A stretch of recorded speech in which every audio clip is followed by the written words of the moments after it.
লীলামালত বৰ্ণনা কৰিছে। এই ৰাম বিক্ষত লাগিয়া ভৈৰ ৰুলভ থালি অৰ্জুন কয়ো ভঞ্জি পেলাইলা মনমালি বুলি লন্ততুতি দুয়ো কুবেৰ নন্দন গৈলা নিজ স্থানে কৰি কৃষ্ণ বন্দন। আদি কম শব্দৰ ভিতৰতে গুৰুজনে বৰ্ণনা কৰিছে। গতিকে বৃক্ষত লাগি যি উৰুল পথালি হৈ তেখেতসকলক মুক্তি দিলে, এই মুকুতিৰ কথাৰ পাছতে তেখেতসকলে দেৱত্ব প্ৰাপ্তি হৈছে। গতিকে সেই দেৱত্ব প্ৰাপ্তি হৈ ভগৱন্তক প্ৰাৰ্থনা কৰিছে যে মূৰ্তিমন্ত তাৰসন্তে দুই দেৱ বাজভৈৰৱ আছে, মূৰ্তিমন্ত অগণিহেন প্ৰকাশন্তে আছে, কৃষ্ণক নমিল আখি হিৰে পাৱা চুই কৰিবে লাগিলা তুতি গীতাঞ্জলি হৈ। হে কৃষ্ণ অচিন্ত প্ৰভাৱ দামোদৰ তোমাৰ এখে ৰূপস্থল সূক্ষ্ম চৰাচৰ, সকলে প্ৰাণীৰে প্ৰভু তুমি অন্তৰ্যামী, তুমি কাল প্ৰকৃতি ঈশ্বৰ তুমি স্বামী, নমো ভগৱন্ত প্ৰভাৱৰ নাহি সীমা, আপোনাৰ গুণে চন্ন কৰিছ মহিমা। গতিকে সেইজন ভগৱন্তক তেখেতসকলে চিনি পাইছে, চিনি পাই পিনি সেৱা নিবেদন কৰিছে যে তোমাৰহে সকলো সৰু ডাঙৰ ৰূপবিলাক সকলোবিলাক তোমাৰেই দেখোন, আমিহে চোন ভিন্ন ভিন্ন ভাবি আছো। ইয়াত যত জীৱ জংগম কেইটা পতংগম অগণগ জগতে গায়া, এইবিলাক চোন সকলো তোমাৰেই চোন। তেতিয়াহ'লে আমি কিয় ইয়াত আমি খাম খেয়ালি লাগি আছে? তেতিয়াহ'লে এই জগতত যে পৃথিৱীখনত যে মানুহে খাম খেয়ালি লাগি আছে, কিয় লাগি আছে? তেতিয়াহ'লে দেৱতাসকলে কৈছে তোমাৰেই চোন গোটেই অচিন্ত মহিমা, তোমাৰ প্ৰভাৱতে গোটেই জগতখন বিৰাজমান হৈ আছে, তুমিয়ে কাল, তুমিয়ে প্ৰকৃতি, তুমিয়ে ঈশ্বৰ, তুমিয়ে স্বামী। গতিকে এই প্ৰভাৱবিলাকত একো সীমাই নাই, কিন্তু তথাপিও জীৱসমূহ কিন্তু তোমাৰ মায়াত বন্দী হৈ আছে। এই মায়াটো বৰ বেলেগ বস্তু, যি মায়াত বন্দী হৈ পিনি আমি নিজৰ ভাই ককাই, নিজৰ পতি পত্নী সকলোকে আমি চিনি নোপোৱা হৈ যাওঁ। কেতিয়াবা এসময়ত বৰ ভাল ককাই ভাইকেইটাও একেবাৰে ডেকা হোৱাৰ পাছত ঘৰ সংসাৰ কৰাৰ পাছত বেলেগ বেলেগ হৈ যায়। গতিকে বৰ এটা অতৰ্কিত মহিমা। এই মায়াখন কেনেকুৱা বুলি কৈছে জানেনে? যেনেকে এখন ভাওনা এখনত এজন সুস্থ আমাৰ নিচিনা দুখন হাত থকা দুটা ভৰি থকা মানুহেই যেতিয়া মুখা চুখা পিন্ধি ভিৰত ওলাওতেই শিশুসকলে ভয় খায়, আৰ্য এইটো কি ওলালে? কিন্তু যেতিয়া মাক দেউতাকে বুজাই দিয়ে এইটো এনেকুৱা নহয়, এইটো আমুক দদাইটিহে সোমাই আছিলে তাৰ ভিতৰত, সেইটোহে তই কেলে ভয় কৰি আছে, তাকে দেখি তই ভয় কৰিছ, তেতিয়াহে আমাৰ তাৰ সৰু ল'ৰা ছোৱালীভাগৰ কি হয়, ভয়টো ভাগি যায়। গতিকে আমাৰো তদনুৰূপ অৱস্থাটো হৈ আছে। আমিও সেই ভগৱন্তই তেনেকুৱা কিবা এটা ৰূপত আহি ৰূপেৰে মায়াক স্বজন কৰিলে, মায়ে আমাক মোহিত কৰিছে, আমি তাতে ভয় খাইছো, ঘটিয়ে পানী খাইছো, কিবা কৰিছো, তাতে আমি শ্ৰান্ত হৈ পৰি আছো। আমাক যে পথ দেখাই দিব পৰা সেই পিতৃ মাতৃ স্বৰূপ গুৰু স্বৰূপ এই বস্তুটো আমি ওচৰ চপা নাই। শিশুটোৱে লগালগ ওচৰ চাপি বহু মোৰ ভয় লাগিছে, এইটো কি বস্তু আহিলে বা মোক কোৱাচোন। এতিয়া তেওঁ ক'বা তই যিটো দেখিছ বস্তুটো সেইটো নহয়, এইটো আমাৰ আমুক দদাইটিহে সোমাই আছিলে ইয়াত, তই এনেই ভয় কৰি আছ। গতিকে সেইটোৱে অবস্তুক দেখাও বস্তুক আৱৰি, সেয়েহে ঈশ্বৰৰ মায়া জানা নিষ্ট কৰি এই অবস্তুবিলাককে আমি বস্তু বুলি ভাবি আমি এই সংসাৰ মায়াজালত বন্দী হৈ আছো। এই সংসাৰ মায়াজালত বন্দী হৈ পিনি আমি কি কৰিছো? খোৱা কামৰা কৰি আছো। কিন্তু ইয়াত কৈছে তুমি ভগৱন্ত, তোমাৰ গুণৰ সীমা নাই। বৰগীতত কৈছে তুমি প্ৰভু নিৰ্গুণ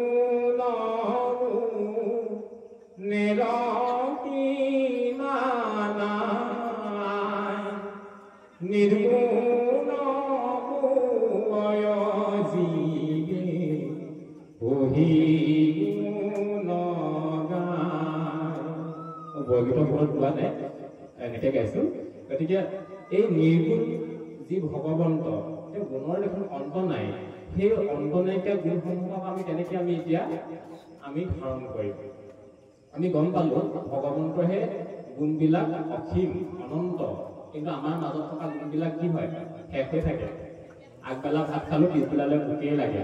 ভাতৰ সেইখিনিয়ে গুণ, হয় নাই? আমি আজি ৰাতি ভাত খালো, ৰাতিপুৱা শুই উঠি আকৌ ভোক লাগে, তাৰমানে ভাতখিনি সিমানলৈকেহে গুণ আছিলে। তাৰ পাছত তেওঁ গুণটো শেষ হৈ যায় আৰু গুণটো শেষ হৈ যোৱাৰ লগে লগে আমি তাৰ অভাৱ অনুভৱ কৰোঁ কিন্তু ভগৱন্তৰ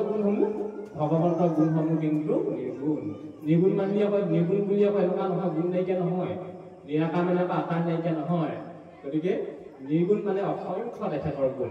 সেই গুণৰ কাষ চাপা তুমি গুণৱন্ত হৈ যাবা তুমি যশৱন্ত হৈ গৈ থাকিবা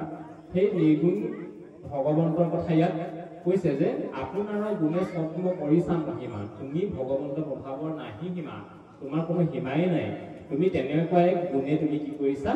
মহিমা প্ৰকাশ কৰিছা তুমি অৱতাৰ ধাৰণ কৰিছা অৱতাৰ সাধাৰণ কৰি কি কৰিছা দেৱৰ কাৰ্য সাধন কৰিছা মনুষ্যৰ কাৰ্য সাধন কৰিছা কৰবাত তুমি দেৱতাক সহায় কৰিছা বন্ধুৰূপে মানুহকো সহায় কৰিছা তুমি ৰথৰ সাৰথী ৰূপে তুমি কি আচলতে গতিকে এই ভগৱন্তক কৈছে নমো নমো পৰম মংগল বাসুদেৱ নমো যদুপতি কৃষ্ণ পৰি কৰো হেবে তুমি যে ইমান কল্যাণ কৰিছা তোমাৰ ভাণ্ডাৰটো কি শেষ নহয় নেকি গতিকে সেইকাৰণে তেওঁক কোৱা হৈছে যাতে কৃপাৰ সাগৰ দয়াৰ সাগৰ তেখেত কি হয় তেখেত ভাণ্ডাৰ স্বৰূপ তেখেতে কি হয় তেখেতৰ যি গুণ আছে সেইখিনি কেতিয়াও শেষ হৈ নাযায় গতিকে তেখেতেও আমাক কি কৰিছে সমৃদ্ধিশালী হৈ আমাক সেৱা কৰি আছে আমি ভাবিছো আমি উপায় হেৰি কৰি থাকো যে আমি সেৱক আচলতে সেৱক আমি হ'ব পাৰিছো জানো আমি সমৃদ্ধিশালী হ'ব পাৰিছো জানো ভগৱন্তই যিমানখিনি সমৃদ্ধিশালী হৈ আমাক সেৱা আগবঢ়াইছে কাৰণ ভগৱন্তই গোটেই দেৱতা মণ্ডলীকে ৰাখি দিছে তুমি মনুষ্যক তোমালোকে ৰক্ষা কৰিবা গছকে আদি কৰি জীৱ জন্তু আছে সকলোকে ৰক্ষা দিছে সকলো কি হ'ব মনুষ্যৰ প্ৰয়োজনত আহিবা গতিকে তেখেত আমি সেৱক হ'বলৈ হ'লে কি হ'ব লাগিব আমাৰ সেৱক সেৱিকাসকল সমৃদ্ধিশালী হৈ ল'ব লাগিব তেতিয়াহে আমি সেৱক হ'ব পাৰিম আমি সমৃদ্ধিশালী কেনেকৈ হ'ম আমি কেনেকৈ সমৃদ্ধিশালী হ'ম আমি ধন টকা পইচা খালেও সমৃদ্ধিশালী হ'ম নেকি সেৱক হ'বলৈ হ'লে কিবা এখন দান কৰিব পাৰিবই লাগিব নেকি আমি সেৱক হ'বলৈ হ'লে আমি কিবা এটা অনুষ্ঠান ডাঙৰকৈ পাতি দেখাব লাগিব নেকি এইটো নহয় আমি সেৱক হ'বলৈ হ'লে আমি বৌদ্ধিকভাৱে আধ্যাত্মিকভাৱে মনৰ আমাৰ আত্মাটোক আমাৰ কলুষতাবিলাক নাইকিয়া কৰিব পৰাকৈ আমি শক্তিশালী হ'ব লাগিব যাতে বাহিৰৰ জাগতিক বস্তুবিলাকতে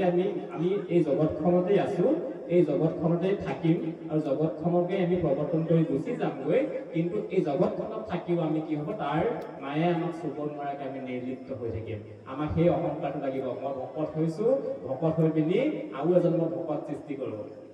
মদাহীসকলেতো আৰু এজন নৱ সৃষ্টি কৰি ল'ব পাৰে কিমান গুণ আছে আমাৰ ভকতৰ নাই কিয়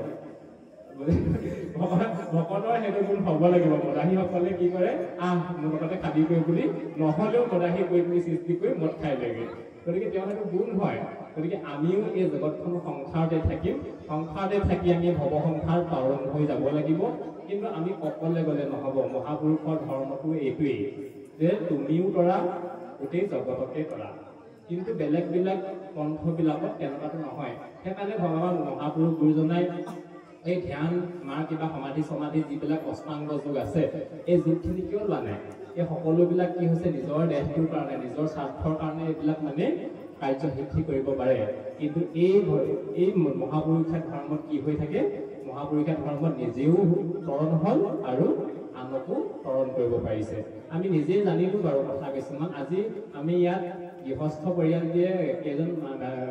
খুব অনুষ্ঠুতীয়াকৈ থ'ব পাৰিলেহেঁতেন আমাক ভকতসকলক নিমন্ত্ৰণ কৰিছে আহক আপোনালোক আহিব তাত ভগৱন্তৰ কথা আলোচনা হ'ব আৰু আমি তাতে আপোনালোকে অৱগাহন কৰি তাৰ ভগৱন্তৰ কথা শ্ৰৱণ কৰিব ঠিক তদনুৰূপ আমি প্ৰত্যেক সমাজ ব্যৱস্থাই একোটা নামঘৰ আমি গ্ৰহণ কৰি লৈছোঁ নামঘৰ গ্ৰহণ কৰি কি কৰিছোঁ নামঘৰ মানে নামৰ গৃহ তাতে আমি ভগৱন্তৰ কথা আলাপ আলোচনা কৰি ভগৱন্তৰ কথা পাতি আমি কৃতকৃত্য হ'ম কিন্তু ঘৰতো আমাৰ গৃহ আছে নহয় ঘৰতো কৰি থাকিব পাৰিলোহেঁতেন বহুতখিনি জানো নহয় আমি এতিয়া বহুতখিনি জানি পিনি আমি তাতেই অভ্যাস কৰি থাকিলোহেঁতেন কি হৈ থাকিলেহেঁতেন তেতিয়া তাতে আমাৰ গতি আমাৰ প্ৰাপ্ত হৈ থাকিলেহেঁতেন কিন্তু তেনেকুৱা ব্যৱস্থাটোলৈ নাই দিয়া যদিও আমি সেইবিলাক জানিলোহেঁতেন জনা হ'লে আমাক ক'লেহেঁতেন তুমি পণ্ডিতহে তুমি কিন্তু ভকত হ'ব পৰা নাই ভকত হ'বলৈ তেতিয়াহে পাৰিবা তেতিয়াহে তুমি ভকতৰ সংগ ল'বা ভকতৰ সংগত অৱগাহন কৰিলেহে তুমি তাৰ আচল তত্ত্বখিনি অনুধাৱন কৰিব পাৰিবা আগতে আমাৰ কৰোণা মহামাৰীটো আহি গ'ল আমি ভুগিলোঁ আৰু হয়তো দুই একে আমাৰ থাকে ভুগিছে ঘৰতে থাকি থাকি ক্লাছ কৰিব লাগে মোবাইলটোতে চাই পিনি একো মানে লগৰ সহপাঠী নাই কিবা নাই তাত কি হৈছে চবেই আপত্তি ৰখাইছে যে স্কুলত যেনেকৈ পঢ়িছিলোঁ দেখি ঐ একো কথাই মনত নাথাকেচোন এইটো শুনি থাকিলে একো কথাই নাহে অকলে অকলে যিমান অভ্যাস কৰি থাকিলোঁ কথাটো মোৰ মনতেই নৰখিছে আমাৰ ছাত্ৰ ছাত্ৰীসকলৰ ধেৰ আপত্তি হৈ গৈছিলে অনলাইন ক্লাছ কৰি কৰি হাইৰাণ ঘৰতে থাকিব লাগে অকলে অকলে কাৰণ সংগতো নেপাওঁ সংগত থাকিলে আমি টিচাৰ ওলাই যোৱাৰ পাছতো আমি আলোচনা কৰিব পাৰোঁ কিন্তু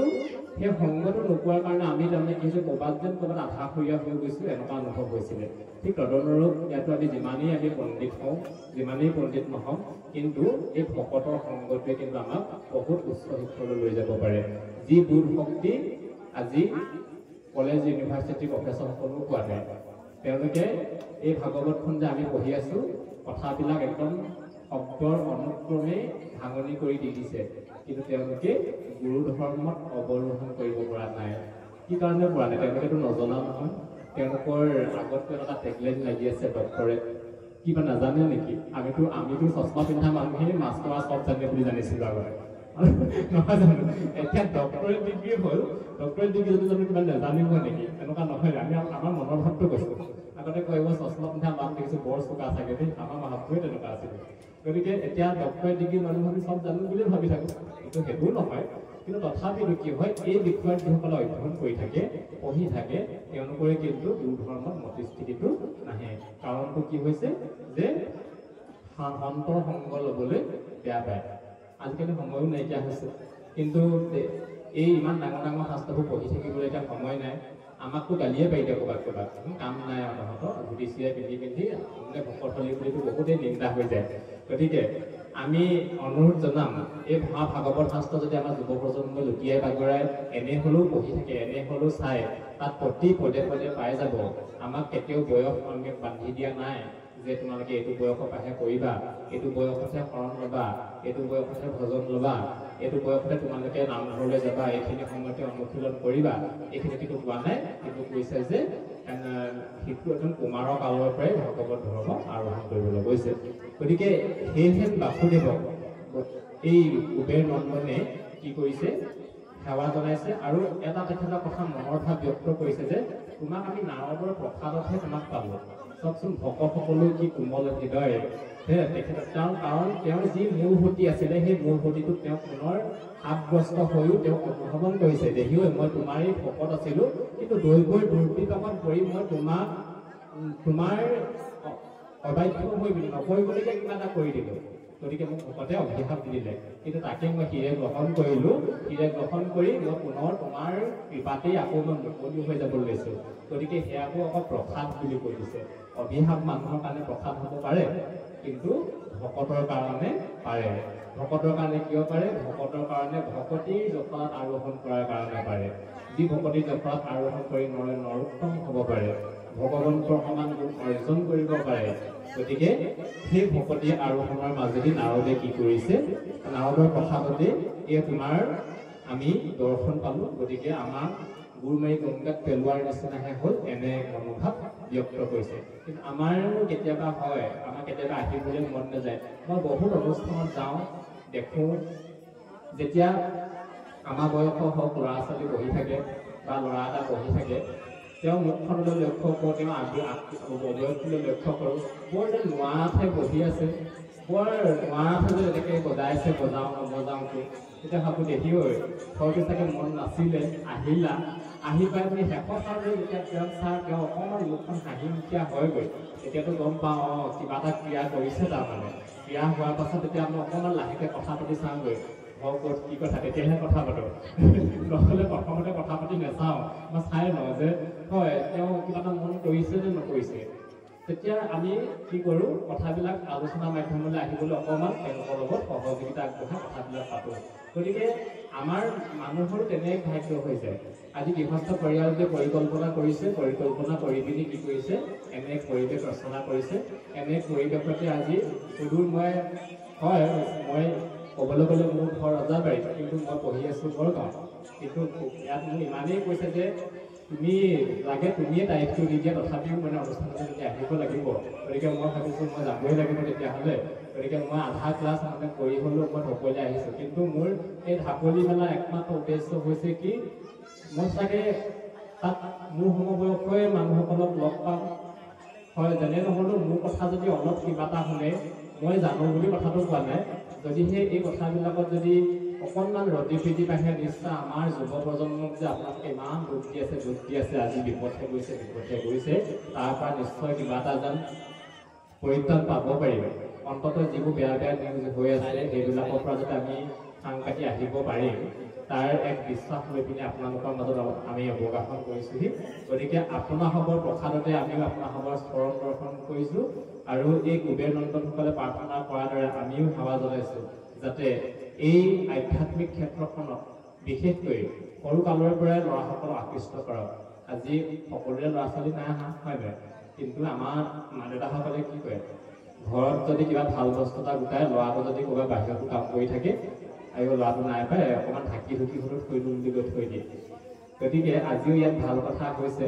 হয়তো ল'ৰাটো অকণমান টানি আজিও আনিব পাৰে নানিলে নাই কিন্তু যদি কিবা এটা ইয়াতে ভাল বস্তু পায় নহয়